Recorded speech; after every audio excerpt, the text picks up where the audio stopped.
हम किसी से आंख झुका करके बात करेंगे, नहीं हम आंख उठा करके बात करेंगे, हम आंख मिला करके बात करेंगे. This is the saying of PM Narendra Modi that made India believe that a new century is beginning with India having its own dignified place on the global stage. With India-Russia and Modi-Trump bonhomie, it was quite evident that India is carving out its own niche in the world order. Then Galwan happened and India made sure that we make China pay for its misadventure. But the current scenario seems different. The Modi government took a very hard stance when it came to counter the Chinese influence, but now it seems to be compromising with its stand economically, to say the least. Namaste and welcome to TFI English, the national socio-political analysis arm of the TFI Media Group. I'm your host Apurva, and if you're watching us on Facebook, give our page a like. And if you're watching us on YouTube, like the video and subscribe to the channel.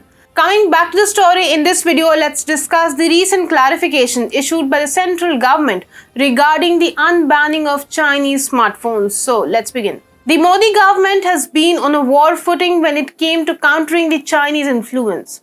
Last year, a total of 267 China-based apps were banned in several phases, citing threats to national security. As the aforementioned number was on the rise, another good news kicked in. India was supposed to ban low-cost Chinese smartphones as stated in some reports released in the month of August. Reports claimed that an upcoming government order will prohibit any Chinese phone worth less than 12,000 from entering Indian markets. The move was celebrated as it aimed to end the dominance of Chinese companies like Oppo, Vivo and Xiaomi, among others, in the low-cost smartphone market. However, the government of India has dismissed the reports claiming the ban of low-cost Chinese smartphones, giving the Chinese companies a sigh of relief. The Union Minister of Information and Technology, Rajiv Chandrasekhar, said the same. He emphasized that the Indian government has asked the makers to increase the exports from India, and there are no proposals in consideration to restrict the companies from the neighboring country. The minister said, and I read in quotes, their supply chain, especially components supply chain, needs to be more transparent and much more open. The minister although accepted that Indian companies do have a role to play in the country's electronic system, he also said that it does not mean exclusion of foreign brands. The minister may think that Indian companies can grow parallelly with the cheap Chinese pocket bombs, but the truth stands far away from it.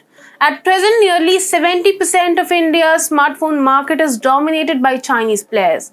And to the contrary, Indian handset manufacturers jointly account for less than 1%.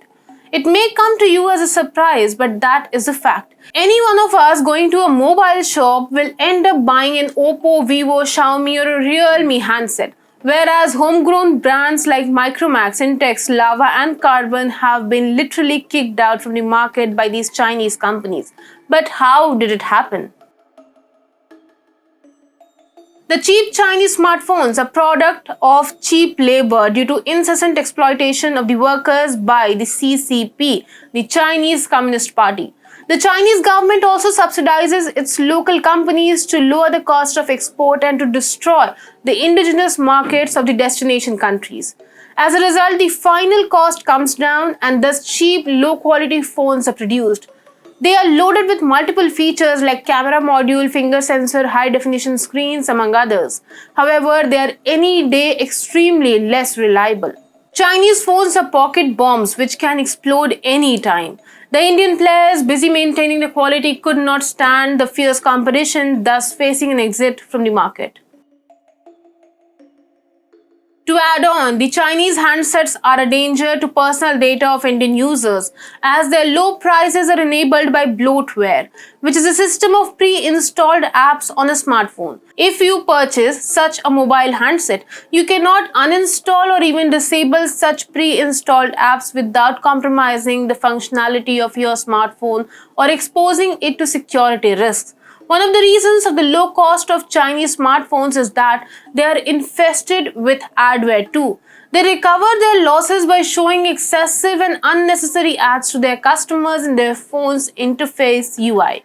Most of the Chinese phones come with customized UI system, which helps these companies to steal private information of the user and then they sell it to marketing companies. As we know, in the modern world, data is the new oil. Thus, the Modi government must give it a second thought and should reserve the entry-level market for local players only. Only in this way, it can not only save the citizens and their data, but also make India Atmanirbhar in the mobile manufacturing sector.